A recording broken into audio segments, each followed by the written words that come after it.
한평천지 늙은 몸이 광주 고향을 보랴하고 제주어선 12줄 현을 넘나드는 청아한 선율. 그 위에 노래가 얹어져 악기와 소리는 하나가 된다. 내가 가야금이 되고 가야금이 내가 되어 한 몸, 한 소리 가락이 되니 그것이 바로 가야금 병창이다. 태인하신 우리 성군 예약을 장흥하니 장애길 난철을 가야금 병창은 말 그대로 연주자가 가야금을 연주하며 노래를 함께 부르는 것이다. 연주자는 가야금과 소리 모두에 뛰어나야 하며 그 둘을 조화롭게 운용할 줄 알아야 한다.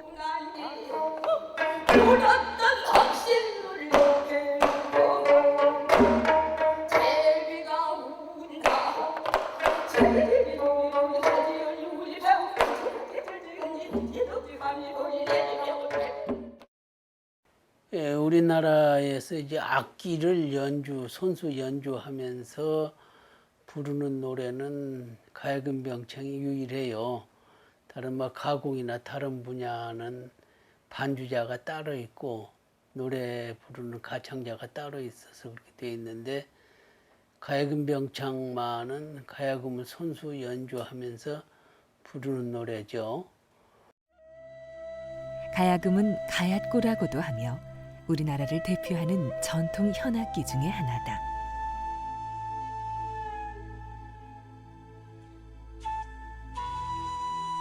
천수를 다한 오동나무에 명주실을 꼬아 만든 12줄의 현을 세로로 메고 기러기 발 모양의 안쪽을 받쳐두었다. 현은 고음으로 갈수록 가늘어지고 안쪽을 움직이며 음의 높낮이를 조율한다. 가야금은 모두 12줄, 1년 12달을 상징하며 소리 나오는 구멍이 해와 달 모양으로 우리 선조들의 자연관을 엿볼 수 있다. 사랑 사랑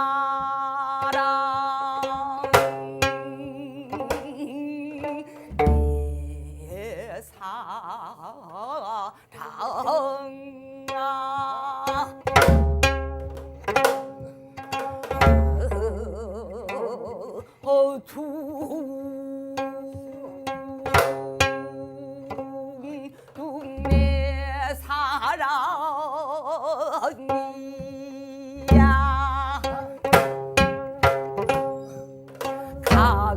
강할루서 처음 보고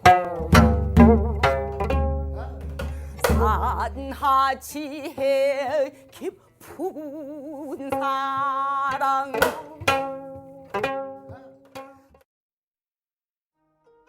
그렇다면 가야금은 언제 만들어졌을까?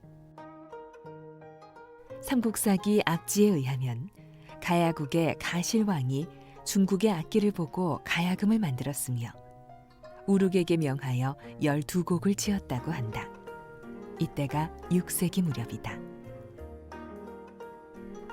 이후 가야국이 어지러워지자 우룩은 가야금을 가지고 신라에 투항했다.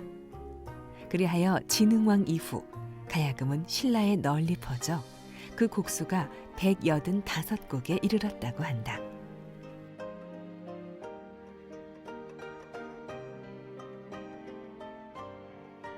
그런데 이곳 국립경주박물관에는 흥미로운 유물이 보관돼 있다.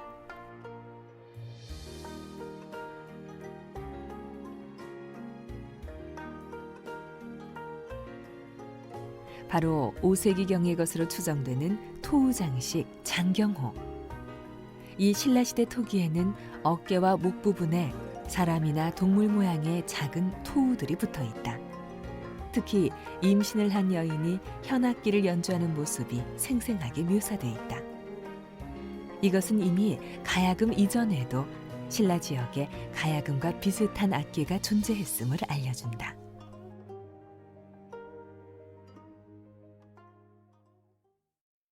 그 악사 우륵이 신라에 투항한 것이 아마 551년쯤 되니까 가야금은 대개 그 무렵에 만들어진 것으로 봐야 되겠죠. 그런데 문제는 그 550년 이전에 그 신라의 수도였던 경주 지역에서 출토되는 고고학적인 유물들을 보면은 오늘날의 가야금처럼 생긴 악기들이 자그마한 토우라든지 이런 모습으로 출토가 되고 있습니다. 그렇다면은 가야가 아닌 신라 땅에도 가야금과 거의 모양이 같은 악기가 이미 연주되고 있었다는 얘기가 되죠. 따라서 가야금의 기원은 가시랑과 우륵보다는 좀 더 이전으로 소급이 될 수 있겠습니다. 그러나 가야금이라는 악기가 가야금이라는 이름으로 불리게 된 것은 그것이 가야에서 신라로 유래됐기 때문에 신라 사람들 입장에서 볼 때 이 악기는 가야로부터 들어온 악기다라는 뜻으로 가야금이라는 이름을 붙이게 된 것이거든요. 그러니까 신라 땅에 있었던 그 악기를 신라 사람들은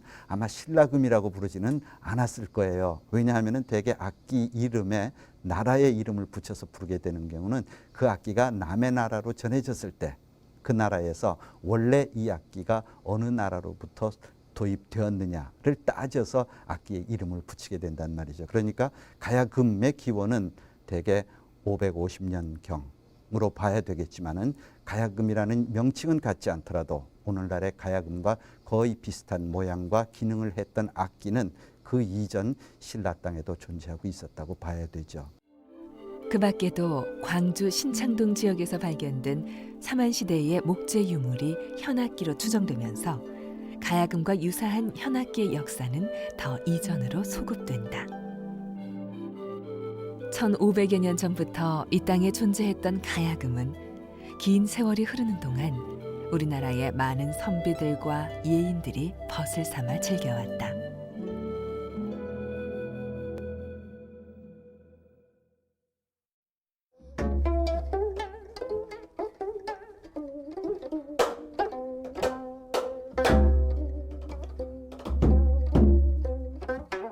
연주자가 직접 가야금을 타면서 노래를 부르는 가야금 병창의 형태는 옛 문헌에 나타나지 않는다. 그렇다면 가야금 병창은 언제부터 시작되었을까?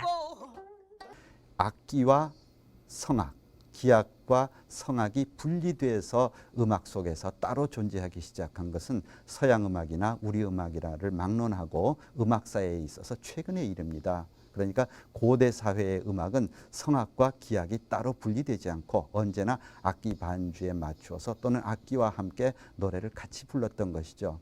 오늘날 우리가 가야금 병창이라고 하면 가야금을 손수 연주하면서 노래를 부르는 것인데 이를테면 기타를 반주하면서 노래하면은 기타 병창이라는 연주 형태로 우리가 해석할 수 있지 않겠습니까? 그러나 우리가 가야금 병창이라고 하는 것은 그런 연주 형태로 연주하는 음악의 공연 종목 레파토리가 또한 특별하기 때문에 가야금 병창이라는 장르가 존재하는 것이거든요.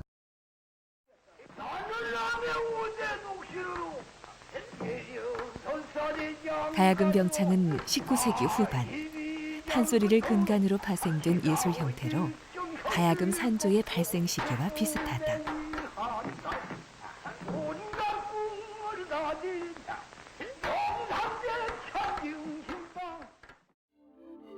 가야금 병창에 대한 기록으로는 박황의 판소리 소사가 있는데 여기에는 가야금 명인 김창조가 소리를 가야금 반주에 얹어 불러본 것이 최초라고 설명하고 있다. 네, 박황 선생이 쓰신 판소리 소사라는 책이고요.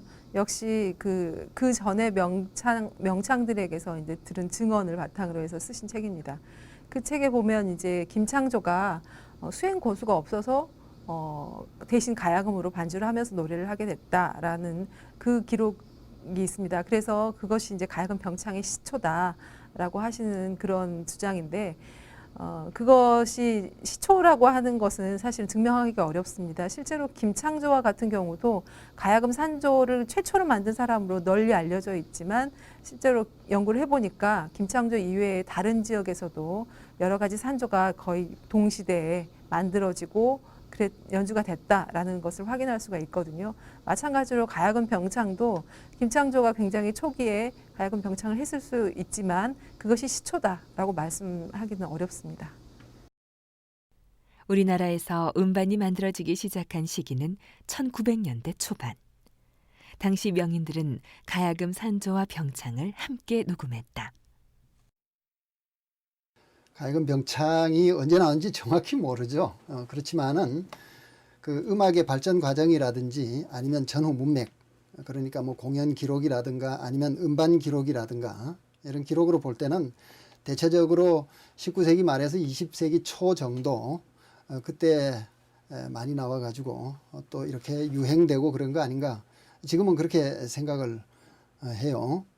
왜 그러냐 하면 가야금 병창이 지금 불려지는 것들은 대개 남도 스타일 가야금 병창이 지금은 거의 대세죠. 그런데 1900년 1910년대 20년대 그 무렵에 가야금 병창의 기록을 보면 말이죠. 유성기 음반이죠. 그러니까 대체적으로 1910년 11년 뭐 이때부터 이제 녹음이 되기 시작하는데요. 그때 녹음된 가야금 병창은 오늘날의 그 남도 스타일 병창하고는 아주 판이하게 달라요. 그러니까 이제 경기 충청도 지역에서 이렇게 연행되던 요새 말하면 중고제 판소리라는 것이 있습니다. 그러니까 경기 충청 스타일이죠. 그런 식의 판소리도 많이 연주가 됐고 가야금 병창을 부르는 분들이 대체적으로 판소리도 하고 가야금 병창도 하고 또 산조도 했던 것 같아요. 그러니까 그때 산조를 했는지는 모르지만은 어쨌든 가야금을 독주하는 형태들은 있었거든요. 그렇게 해서 가야금 병창을 20세기 초에 나왔던 것을 들어보면 오늘날 그 병창하고는 분위기가 많이 다릅니다. 대표적인 예로 이제 심정순 명창이라든지 그다음 또 박팔계 명창이 있었습니다. 그리고 심정순 명창의 조카되는 심상건 또 명인이 있었거든요. 이분들이 가야금도 했고 또 병창도 같이 했어요.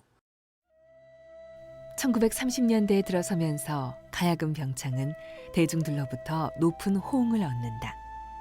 이는 유성기 음반 중에서 가야금 병창 음반의 비율이 다른 음반에 비해 높게 나타나기 때문.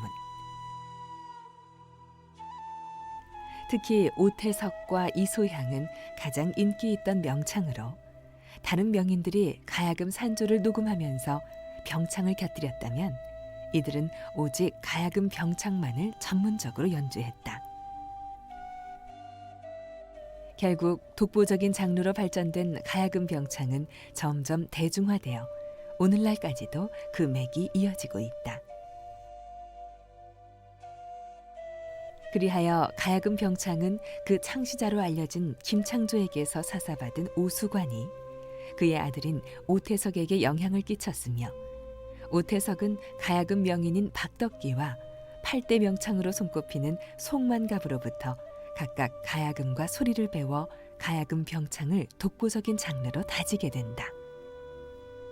이후 김창조의 제자인 강태홍에게 가야금을 배우고 판소리 명창인 유성준에게 사사받은 박귀희가 오태석에게 가야금 병창을 배워 1968년 중요 무형문화재 제23호로 가야금 산조 및 병창이 지정되자 병창 부문 예능 부유자로 인정받았다. 한편 호남 지역의 가야금 명인인 한숙고에게서 사사받은 정남옥과 서공철에게 가야금을 배운 정다령은 오태석에게 가야금 병창을 사사받아 1988년 중요 무형문화재 제23호 가야금 산조 및 병창의 보유자로 인정받았다. 오늘날 박귀희를 안숙선과 강정숙이, 정다령을 강정열이 계승하여 예능 부유자로 인정받고 있다. 걷고 전변일홍 부상어도 오늘날의 가야금 병창은 주로 판소리의 특정한 대목을 따로 떼어서 가야금을 연주하며 노래한다. 이러한 연주 형태는 어떻게 시작된 것일까? 공경요청의 파시초 금색 추파 정노식의 조선 창극사에 보면 순조 때 판소리 8명창 중에 한 사람인 김제철이 석화제 소리를 잘했는데 이 소리가 가야금 병창제와 가깝다고 설명하고 있다. 이 석화제는 가야금 병창과 어떤 연관이 있을까? 조선 창극사에서 가야금 병창과 관련된 기록으로는 그 김제철과 신만엽 두 사람의 항목에서 그분들이 가야금 병창제를 잘했다라는 그런 표현들이 있습니다. 특히 이제 김제철 같은 경우에는 그 던음이라고 하는 것은 이제 더 넣었다라고 해서 본인이 약간 이제 창작하거나 개작한 그런 대목을 말하는데, 그 김제철의 던음에는 이제 신청이가 태어나는 대목을 부르는 대목이 있습니다. 그 대목을 이제 가야금 병창제라고 하는 석화제로 불렀다라는 기록들이 있습니다.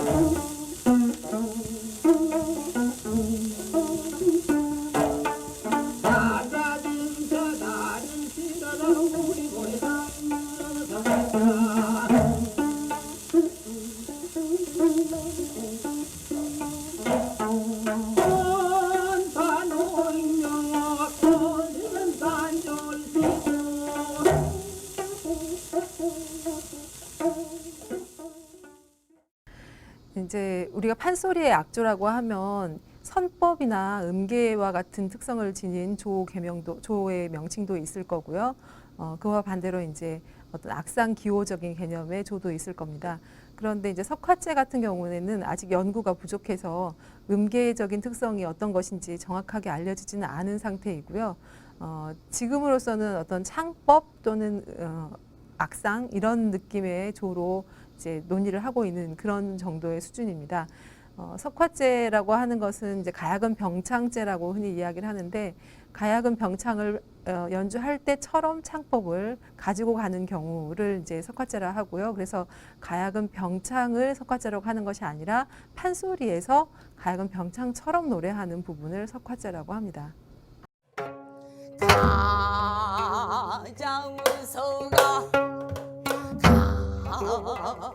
가야금 병창곡은 독립되어 있는 것이 아니라 단가나 판소리 중의 한 대목, 민요 등을 가야금 선율에 맞게 기확화하거나 노래의 선율을 가야금으로 함께 연주하면서 부른다.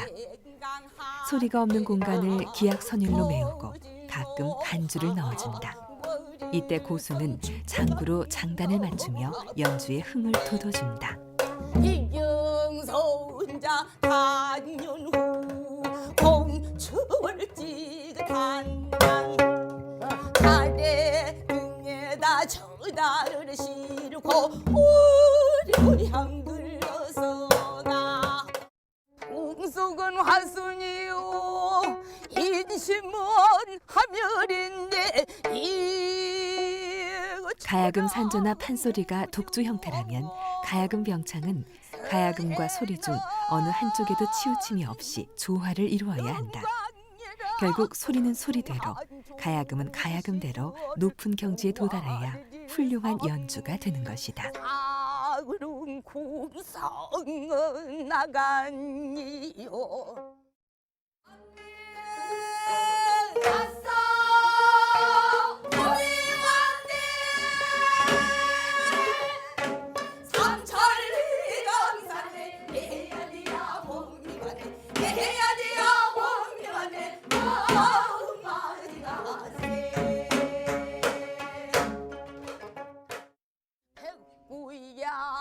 가야금 병창의 조성 또한 판소리의 조성을 그대로 사용한다.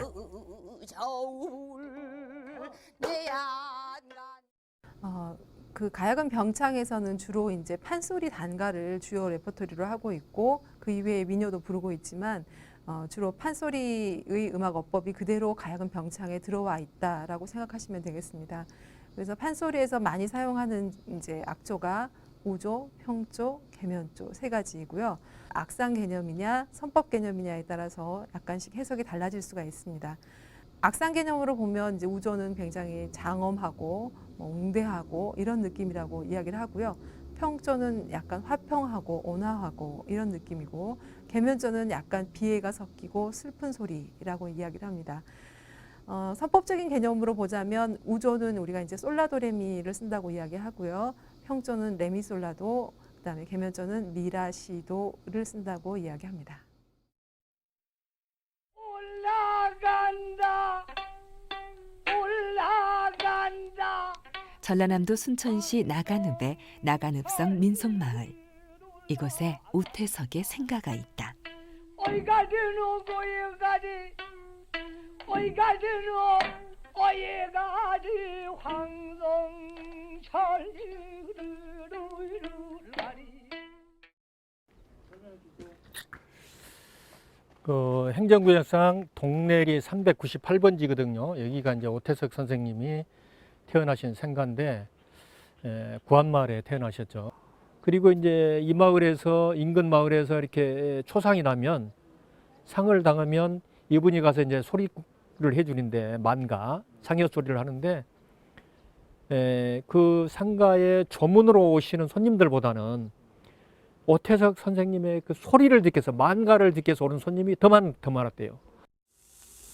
인동사가 만나니까 놀러 왔다.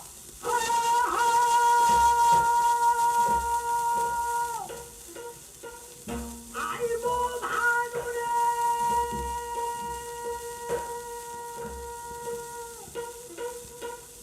아이고 동네다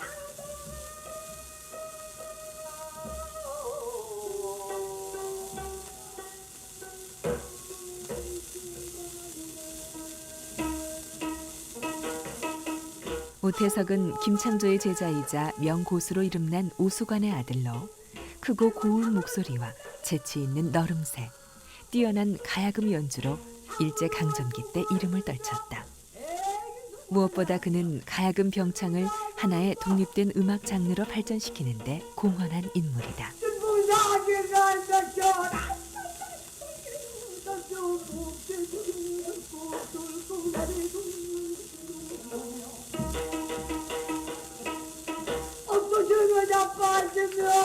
아이고 마누라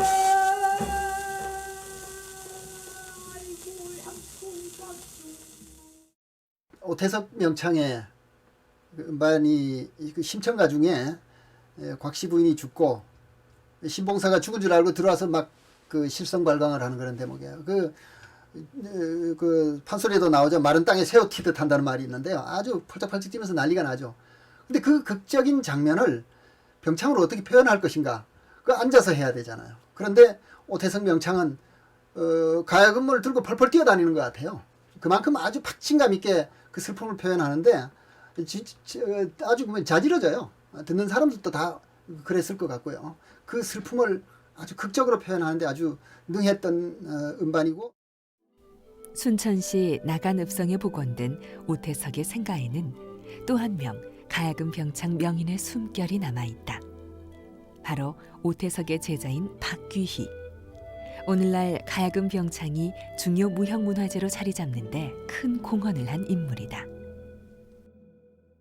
해방 후가 되면서 병창이 주춤했어요. 그래서 이제 이 병창을 누가 이끌고 나가야 될 것이다 하는데 박건봉 선생이 이제 박귀희 선생이 지도력이 있고 그러니까 박귀희 선생이 병창을 하는 게 좋을 것이다. 또 병창을 판소리도 했고 병창을 배웠으니까 그래서 이제 박귀희 선생님이 굉장히 그 학습 욕심이 많으신 분이에요. 그래가지고 판소리 명창도 되고 싶어하고 가야금 명인도 되고 싶어하고 무용 명인도 되고 싶어하고 막 그랬거든요. 그런데 이제 박건복 선생 그 지목에 따라서 가야금 병창 보유자가 된 뒤로는 이제 오로지 가야금 병창을 전수하는 대로 일생을 바쳤던 분이죠. 그래서 어떻게 보면 오늘날 가야금 병창이 다시 살아나게 된 것은 박규희 선생님의 역할이라고 하겠습니다.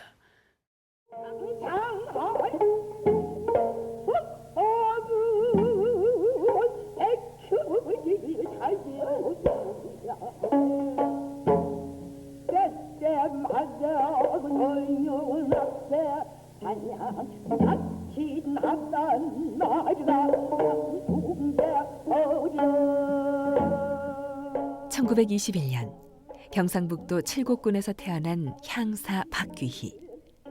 15살 되던 해 강태홍에게서 가야금 산조와 병창을 배우고 16살에 유성준 등 여러 명창들로부터 판소리 5바탕을 두루 배웠다. 19살에 서울로 올라와 조선일보 주최 전국 명창대회에서 1등을 차지하고 오태석 문화에서 본격적으로 가야금 병창을 익혔다.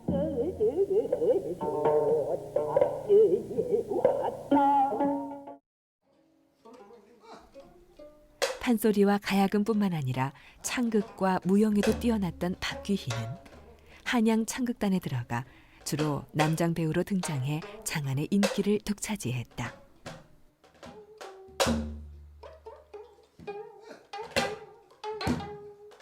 가야금 병창으로 음악적 예술성을 완성시켜 1968년 중요 무형문화재 제23호 가야금 산조 및 병창의 예능 부유자로 인정받는다.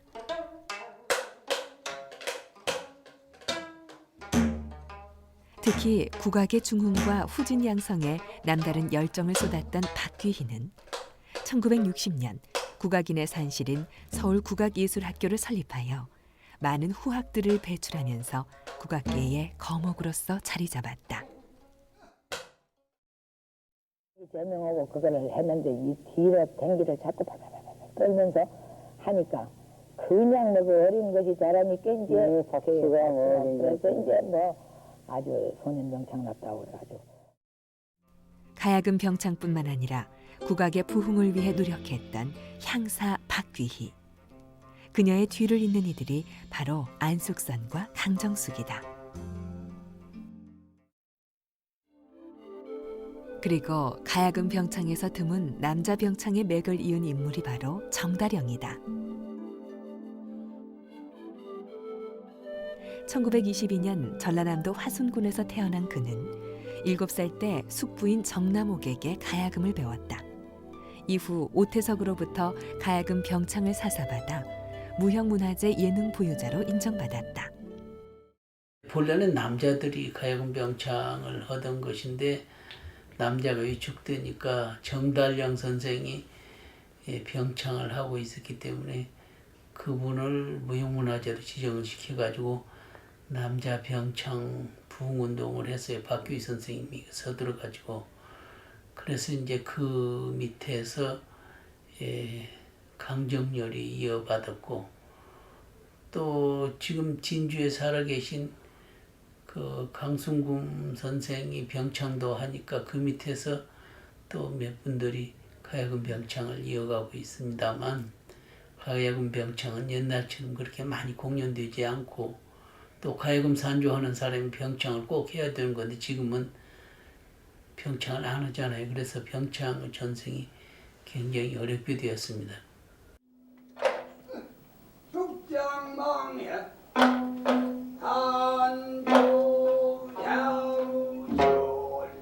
김창조와 같은 시대의 가야금 명인인 한숙구와 그의 제자인 정남옥에게 사사받은 정다령은 자신만의 가야금 병창을 구축했으며 그의 뒤를 강정열이 오롯이 이어받아 현재 남성으로 유일한 가야금 병창 예능 부유자로 인정받고 있다.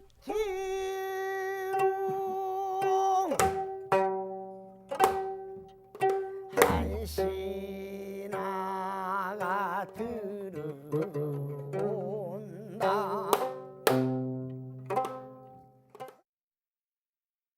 한평천지 늙은 몸이 광주 고향을 보랴하고 꽃잎처럼 펼친 치맛자락, 무릎 위에 얹은 가야금은 인생의 벗이요 반려자다. 평생을 끼고 어루만져 명인의 손끝에 익은 악기는 깊고 맑은 음을 울린다. 그 선율에 화답하듯 또는 먼저 달려가듯 명창의 소리가 한데 어우러진다. 이것이 바로 가야금 병창에서만 느낄 수 있는 하모니, 조화로움이다. 태인하신 우리 성군.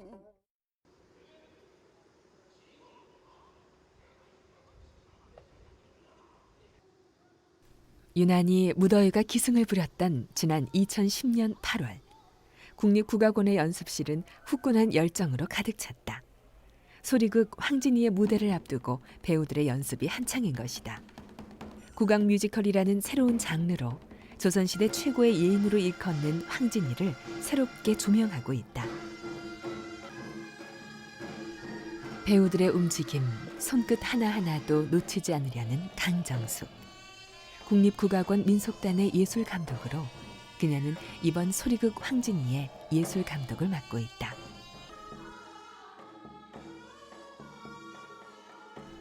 작품 하나가 무대 위에 올라갈 때까지 그녀는 잠시도 긴장을 늦추지 않는다.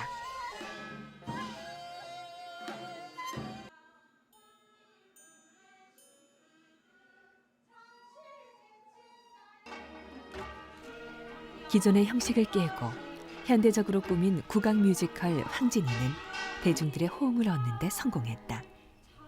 지난 2009년 11월 성공적인 초연에 이어 올해 6월 상하이 엑스포 기간 중에는 대한민국 대표작으로 선정돼 우리의 문화를 널리 알렸다.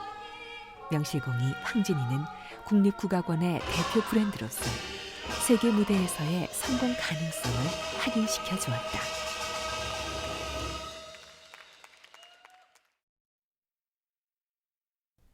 (1952년) 경남 함양에서 태어나 남원에서 자란 강정숙. 늘 듣고 자란 것이 명인 명창들의 우리 소리였다. 춤의 반주가 다 우리의 악기잖아요. 우리의 악기 소리를 듣다 보니까 가야금 소리가 참 귀에 들어와요. 아쟁 소리도 들어오고 검은고 소리도 들어오고. 그런데 우연찮게 제가 서홍철 선생님이 TBC 항연 때 그때 나오시는데 참 가야금 소리가 아름다워서 가야금을 또 접하게 됐고요.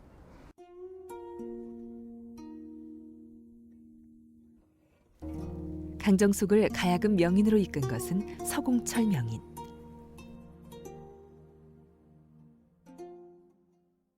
연주도 훌륭하시지만 사람이 어떻게 살아가야 된다. 그래서 예술인은 예술도 좋아야 되지만 인성이 100%여야 한다. 근데 100%라는 것은 있을 수 없지만 거기에 걸맞는 사람으로 거듭 태어나야 된다. 그래서 인간이 소중하다면 그 소중한 인간이 가지고 있는 예술은 더욱더 소중해질 것이다. 그래서 항상 좋은 말씀을 하시고 뭐 말씀을 다 드리자면 너무 길어요.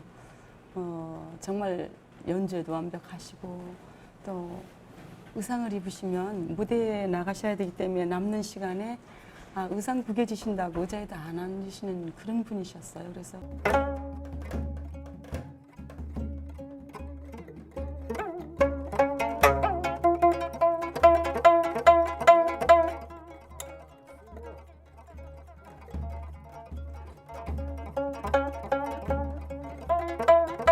가야금 산조의 철학과 미학을 서공철 명인으로부터 그대로 전수받은 강정숙의 가야금 산조를 한 시인은 이렇게 노래했다. 나를 흩날리면서 흩날리면서 쓸었다 모았다 바람으로 돌아와서 나를 깨워는 소리 내 깊은 밤을 깨우고 돌아온 소리로 살려올 소리로 어둠을 모아가면서 진양조 치렁치렁 깊은 밤을 산발한 휘모리로 돌아와서 중모리 중중모리 헝클어진 소리로 내 깊은 밤을 뜬 눈으로 거두어가면서 바람으로 남는 것들, 나의 모든 것들을 흩날리면서 쓸었다 모았다 댄잎사기 소리.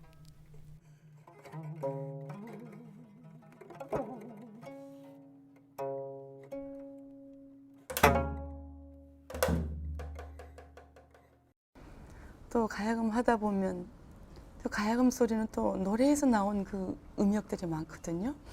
그래서 또 이제 판소리를 하게 됐고, 또 뭐 판소리 하다 보니까 또 노래만 잘해 가지고는 안 되겠더라고요. 그래서 사람이 갈고 닦아서 보여줄 장소가 있어야 되잖아요.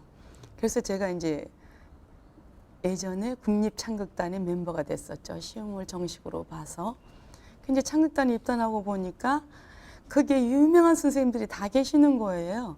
박철 선생님, 김소희 선생님, 박기 선생님, 뭐 한농선, 오정숙 선생님, 뭐 하여튼 남효정 선생님 다 아주 이게 국악계의 최고의 선생님들이 거기 다 계세요. 그래서 난 거기를 들어가야 돼. 그래서 이제 거기를 들어가다 보니까 창극을 하게 돼요. 창극을 배우다 보니까 춤도 춰야죠, 악기도 해야죠, 노래도 해야죠, 연기도 해야죠. 이게 뭐 나 혼자만 잘 먹고 잘 살겠다고 이러는 것이 아니라 나하고 당신하고 밝은 미래를 내다보면서 행복하게 살자고 내가 고생하러 내려가는 거지 내가. 많고 그자 1976년 강정숙은 국립창극단에 입단하면서 그녀의 끼와 재능을 마음껏 펼쳤다. 당시 국립창극단에서 공연된 모든 창극의 여주인공이 그녀의 몫이었다. 그러나 무엇보다 그녀에게 창극단 시절은 값진 배움의 시간이었다.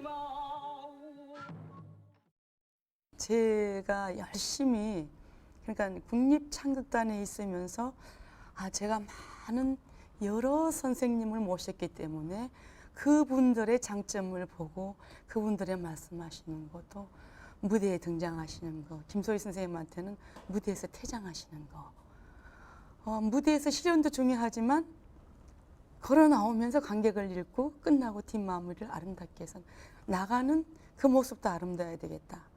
그리고 또 박기 선생님한테는 누구나 보면 웃으세요. 첫인상이. 그래서 선생님을 처음 보면 원래 인물도 좋으시고 또 멋쟁이세요. 옷도 잘 입으시고. 근데 항상 입속이 이쁘신데 또 웃으시니까 선생님이 무슨 말씀을 하더라도 거역할 수 없고 사람은 모두들 다 피곤하고 바쁘고 할 일이 많은데 조금 이렇게 몸이 축 처져 있다가도 선생님하고 대화를 하게 되면 괜히 처져 있던 내 몸이 이렇게 일어나지는 거예요. 그래서 사람을 만날 때 뭐 그런 모습은 박기 선생님한테 닮아야 되겠구나. 그리고 또 서홍철 선생님 같은 경우는 의상을 입고 중요한 연주가 있으면 반드시 새로 해 입으시고 대기실에서 앉아있지 않으세요. 우리가 죄송해서 선생님 좀 앉으세요 하면 아니야 의상 구겨져 이러시거든요. 그래서 먼저 계신 선생님들이 저의 거울이었기 때문에 제가 힘들지 않고 여기까지 왔고 또 창극단에 있다가 보니까 뭐 MBC 뭐 창사 기념 뭐 메밀꽃 필무렵이랄지 이런 그 뮤지컬도 하게 되고요. 또 뭐 2인극 단막극인 연극도 하게 되고요. 그래서 이 고루고루 모든 장르를 보고 겪고 내가 출연했고 그러다 보니까 거기서 전체 이렇게 조금 제 몸에 알게 모르게 이렇게 쌓여서 이렇게 반영되지 않나. 제가 연주를 하나 또 이렇게 또 처음 보는 분을 만나나 하면 그래서 그런 도움이 많이 됐던 것 같아요. 그래서 뭐 한 가지만 선생님이 아니고 제가 이렇게 살아가는 데 좌표가 되지 않았나 싶어요. 선생님들께서. 네.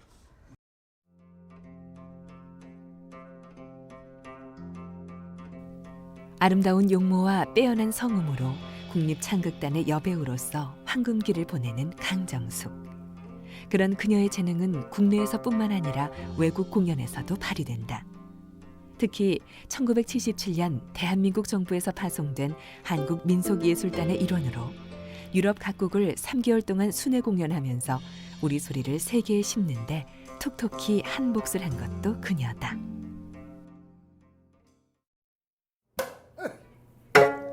그때의 공명선생 주유전 하시는 말씀.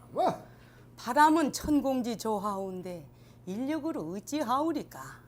성사는 제천이요 모사는 제인이라. 나 할 일 다 한 연후에 천이야 어찌하리. 1980년대에 들어서면서 왕성한 방송 활동과 함께 강정숙은 가야금 병창에 주력했다. 다양한 가야금 병창 음반들을 잇따라 발표하면서 우리 소리의 멋을 대중에 알리기 위해 노력한다. 장이를 흉에다가 덮으시고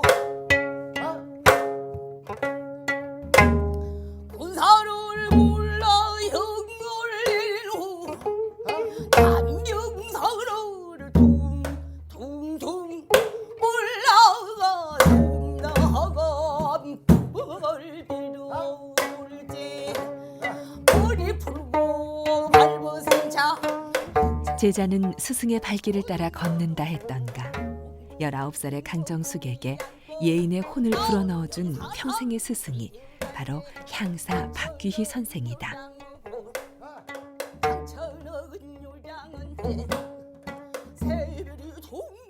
무엇보다 스승을 닮기 위해 부단히 노력했던 강정숙. 그녀의 손끝에서 몸짓으로 또 구성진 가락 속에 어느새 스승의 향기가 배어있다. 경남부를 기다릴지 이날을 간간 전색은 청명.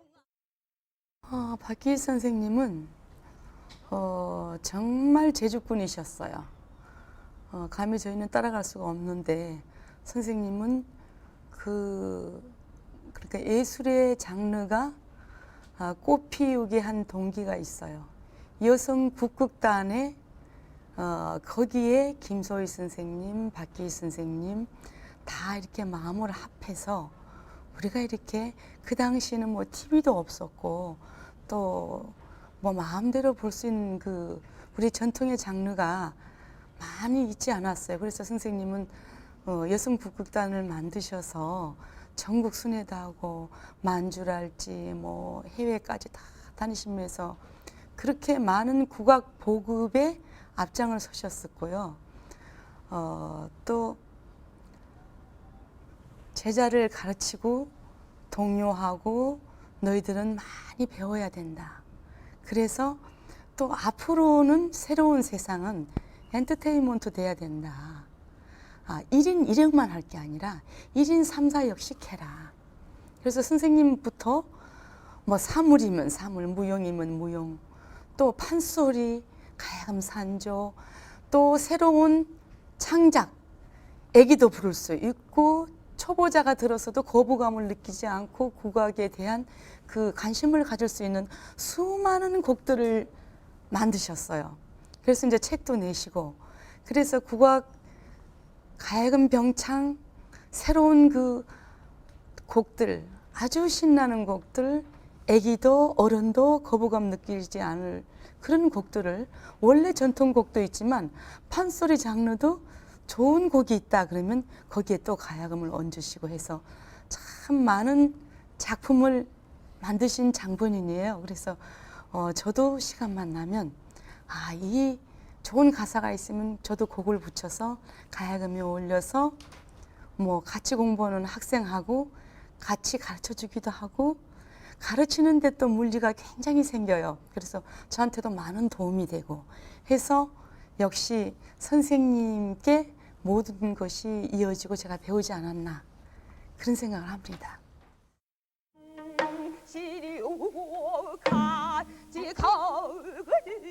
1985년 제11회 전주 대사슴놀이 전국대회에서 강정숙은 새롭게 신설된 가야금 병창 부문의 장원을 거머쥔다. 최고의 권위를 자랑하는 국악 경연에서의 장원은 그녀가 명인으로서 한 걸음 더 나아가는 계기가 된다.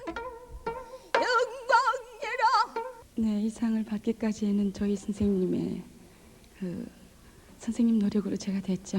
그리고 이제 끝으로 희망이라면 좀 어리석은 질문이 될 텐데 앞으로의 그 소망이 있다면요. 뭐 이 길을 받들어 더욱더 열심히 제가 공부를 해서 네. 이 분야를 하고 싶어 하는 그 여러분들에게 조그마한 힘이나마 될 수 있는 게 제가 지금 꿈입니다. 이 잔치를 해솔기는 그리고 1987년 강정숙은 국립국악원에 입단. 무대 위에서 대중들과 호흡하며 국악의 참멋을 알리는데 힘을 쏟아부었다.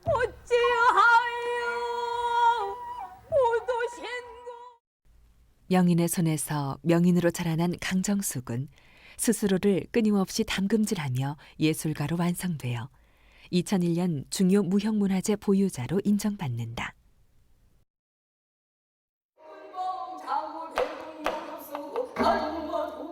쉼없는 음악으로의 길, 소리와 가야금, 그리고 병창까지 어느 것 하나 소홀함 없이 정진하고 다듬어온 강정숙은 그야말로 만능 예인으로서 국악계의 귀감이 되고 있다. 가야금 병창 예능 보유자로 인정을 받은 후 강정숙은 사단법인 가야금 병창 보존회를 설립했다. 사단법인 가야금 병창 보존회를 가지고 있어요. 그래서 이 보존회에서는 뭘 하느냐면요. 그러니까 단일 종목 가야금만, 오로지 가야금만 하는데 유치원에서부터 중, 고, 대학교, 일반. 그래서 가야금 장르 산조, 창작, 병창, 정악 해서 상반기에는 전국 대회를 하고요. 하반기에는 향음제, 그래서 향사 바뀌었으면 호를 따서 선생님의 음악이 머문다라는 뜻으로 향음제를 합니다.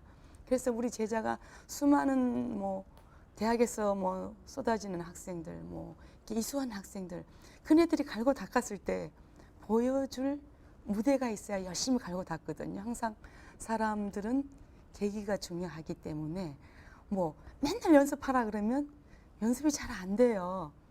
작심삼일이 되죠. 그래서 만약에 이런 무대를 마련해서 너는 이 장르를 책임지고 연습하고 너는 이 꼭지를 책임져서 무대에서 보여줘야 되지 않겠니? 그래서 그 하반기에는 향음제라는 작품으로 공연을 매년 올리면서 그래서 그때 우리 선생님 돌아가시고 안 계시지만 항상 화면으로 1년에 한 번씩 뵐 수 있는 기회가 마련되죠. 그래서 제가 두 장르를 매년 그 행사를 하고 있습니다. 그렇고 이제 제가 아무래도 또 국립국원에 몸담고 있다가 보니까 좋은 작품 만들어서 항상 매년 해외 공연도 가고 국내 공연도 하고 학교 가서도 가르치고 연구소에서도 가르치고 바쁘게 지내죠. 대신 또 틈나면 저도 개인 연습하고요. 그렇게 보냅니다. 향사 선생의 호를 딴 향음제는 스승인 박귀희 선생을 기리는 음악회로 매년 가야금 병창 보존회가 주축이 되어 열리고 있다. 그 밖에도 다양한 공연들을 주최하면서 가야금 병창을 지켜가기 위해 노력하는 강정숙. 그야말로 그녀의 가야금 병창에 대한 애착과 가야금에 대한 애정을 엿볼 수 있다.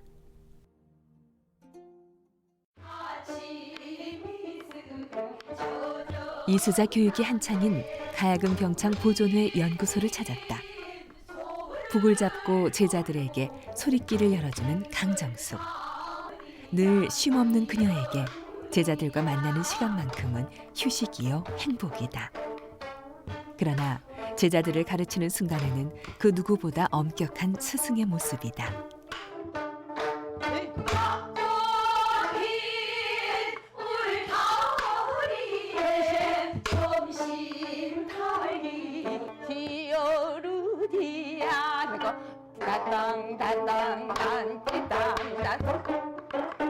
조금 더 뭐라도 상관없지.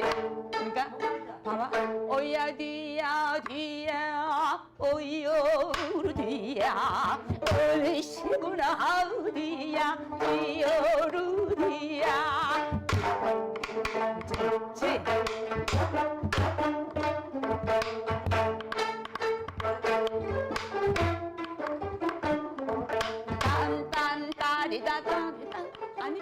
부전심수. 스승의 소리를 따라 배우다 보면 자연스레 그 소리와 연주를 익히는 우리 국악. 소녀 시절부터 국악을 배워온 그녀는 어느새 스승으로서 제자들 앞에 서 있다. 한음 한음 소리를 낼 때도, 한 줄 한 줄 가야금을 탈 때도 강정숙은 날카롭다.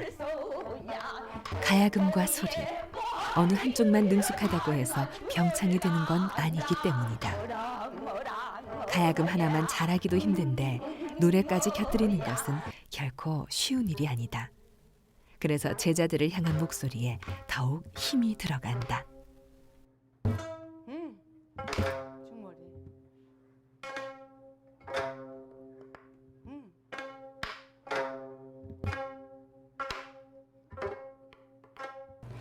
제자는 선생의 그림자가 아닐까요? 그래서 제가 제일 무서운 말이 있어요.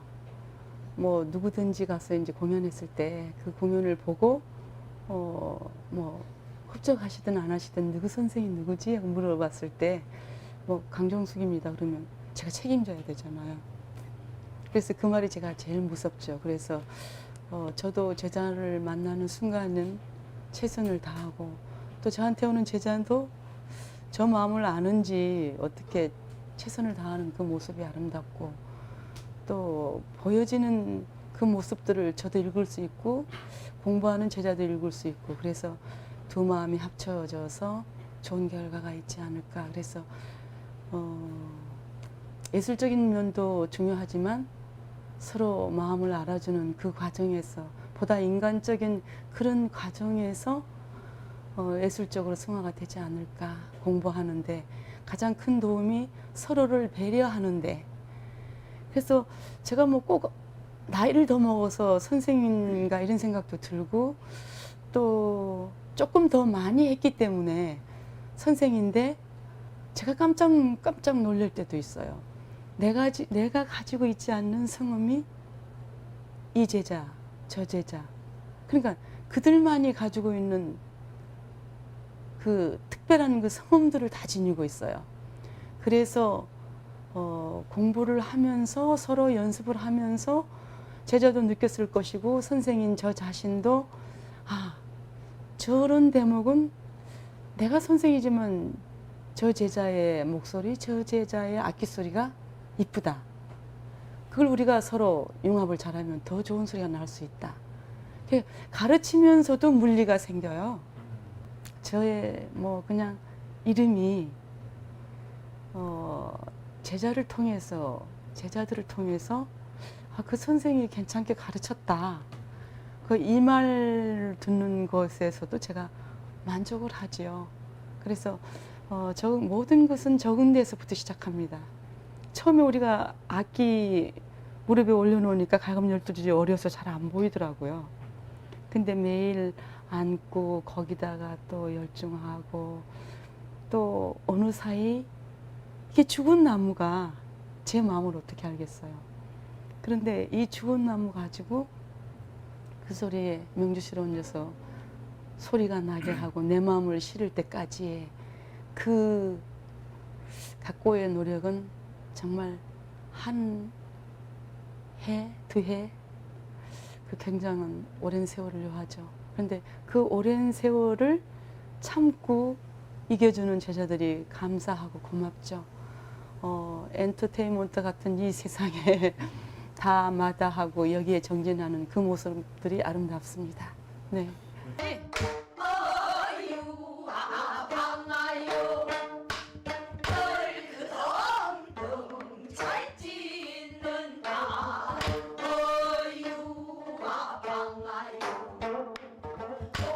여러 명인들의 손에서 명인으로 자란 강정숙은 또한 어느새 본받고 싶은 스승으로 제자들 앞에 우뚝 서 있다.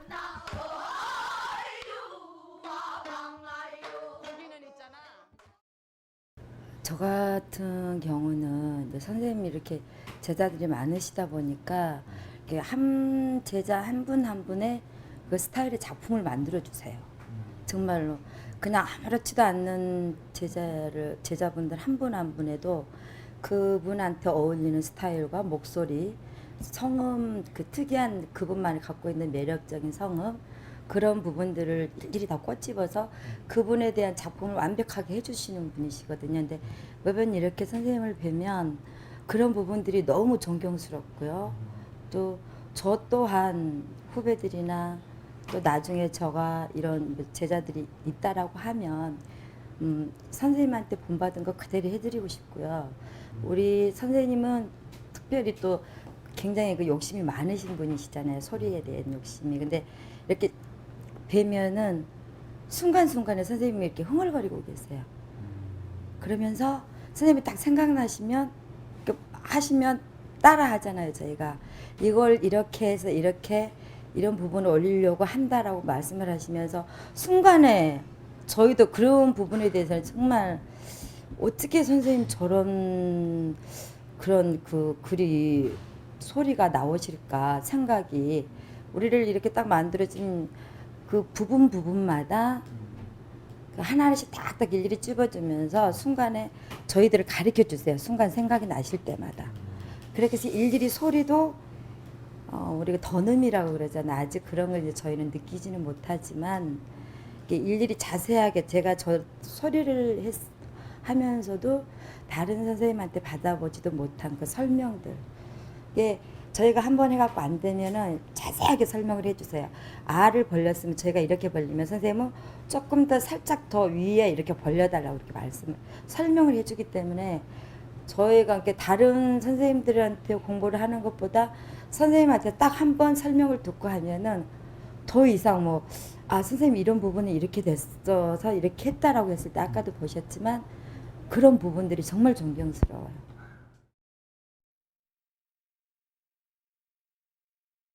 국립국악원은 강정숙이 24년을 몸담고 있는 그녀의 음악적 고향이다.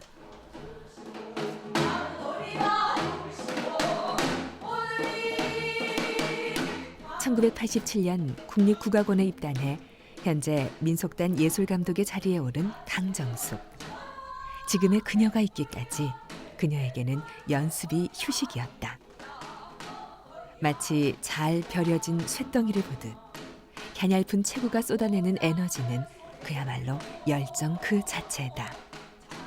그래도 그녀에게는 평생을 함께하는 음악이 있어 외로움도 고단함도 잊을 수 있었다.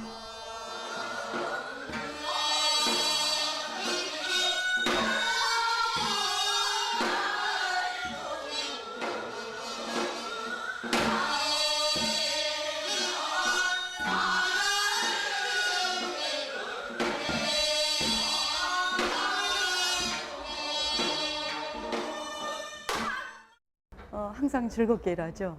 제가 하고자 하는 음악이고 또 제가 좋아하는 이 시대에 출중한 연주들만 하시는 그런 분들이 모여있는 국립국악원 민속연주단원이기 때문에 항상 출근할 때마다 기쁜 마음, 또 제가 먼저 관객도 물론 감동을 얻으시겠지만 듣는 제가 먼저 항상 저희 연주단, 저희 노래에 제가 먼저 감동을 느끼고 항상 즐거운 마음으로 바쁜 와중에 이렇게 음악이 있고 노래가 있는 곳이라면 더할 나위 없이 행복하겠죠. 그래서 제가 일을 열심히 할 수 있는 그 원동력이 되지 않을까 싶습니다.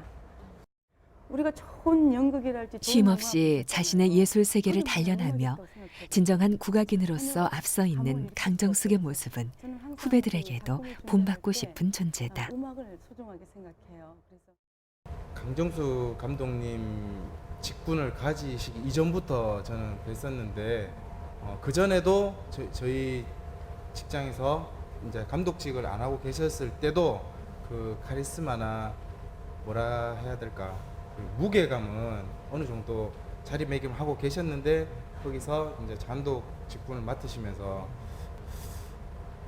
뭐 카리스마라고 해야 되나 그런 걸 저 얘기를 듣고 저는 대단히 그 무게감 그리고 또 저희를 위해서 이렇게 앞장서가지고 한다는 그런 걸 많이 느꼈습니다. 항상 완벽한 모습을 좀 보여주시는 편인 것 같아요. 무대에 서실 때 항상 더 화려하시고 또 이제 평상시에는 여장부 같은 느낌을 많이 받았거든요. 항상 보면서 그런 모습이 같은 여자로서 내가 과연 선생님의 연배가 됐을 때 그렇게 될 수 있을까라는 생각도 많이 들고 존경스러운 생각이 많이 들었습니다.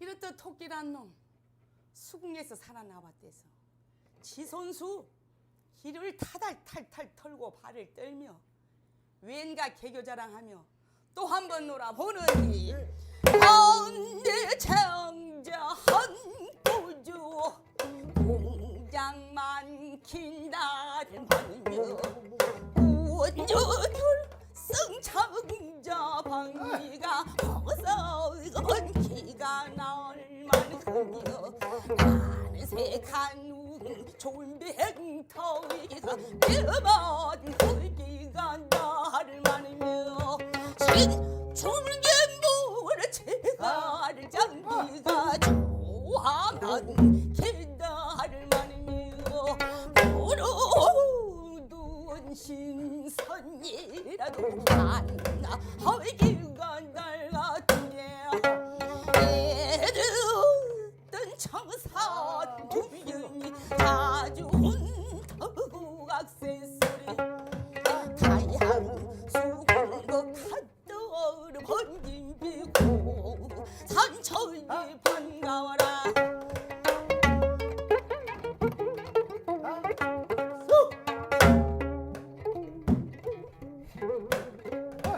그 산 광야 누른 천지 금잔디 자르르 깔린데 이리 뜨고 저리 뜨고 깡대아가 돌벼 얼씨구 저리씨구 얼씨구 좋구나 지화자 좋은데 어이 그러시구나 저시구야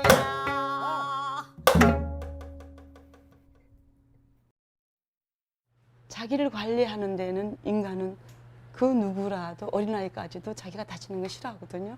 그래서 몰입해서 연습을 하다 보면 그 날짜에 맞춰서 연습을 하다 보면 자기도 모르는 사이에 자기의 기량이 향상되고 그 다음 시간 조금 지나다 보면 대회 참가하고 나고 독재를 하고 독창회를 끝나고 난 다음에는 더욱더 아마 본인도 알고 듣는 이들도 아마 그 감동을 좀 이렇게 느낄 수 있지 않을까. 그래서 가장 큰 그 작업은 저희가 연습하는 과정, 예술가의 자존심을 지키는 방법은 연습하는 시간이 말해준다. 저는 항상 그렇게 이야기하죠. 네, 그래서 제가 복이 많은 사람입니다. 네.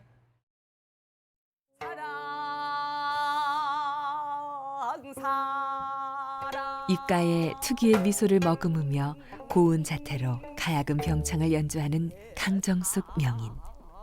그녀에게는 그녀만의 향기가 있다. 가야금과 소리, 어느 것에도 치우침 없이 완벽하기 위해 끊임없이 노력의 길을 걸어온 강정숙.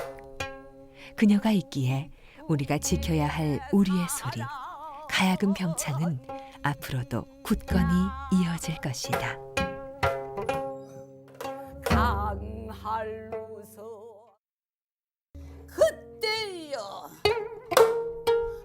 명선생 학창이를 거둔 흉에다가 덮으시고 군사를 몰라 영걸린 후 남명사를 둥둥 올라가 둥나가 벌비로 울지 머리 풀고 밟은 차 거둥거둥 둥둥 고이 앉고 남명산하로 내려갈지 강천은 요장이고 강천은 요장은